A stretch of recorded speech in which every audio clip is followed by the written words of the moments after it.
I'm lucky I saw this one. Yeah.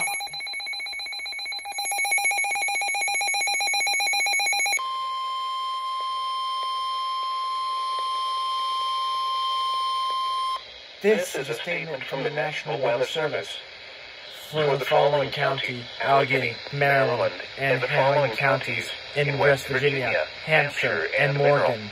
Fuck! The National Weather Service in Sterling, Virginia has issued a flood warning for southwestern Allegheny County in western Maryland, eastern Monroe County in eastern West Virginia, northwestern Hampshire County in eastern West Virginia until 11:45 p.m. Tuesday. I wonder. At 5:44 p.m., Doppler radar indicated thunderstorms producing heavy rain which will cause flooding. Up to 2 inches of rain have already fallen.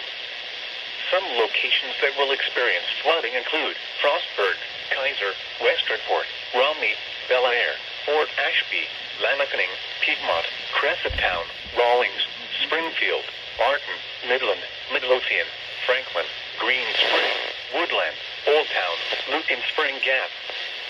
Turn around. Don't drown when encountering flooded roads. Most flood deaths occur in vehicles. I dare you to do another. The severe thunderstorm warning for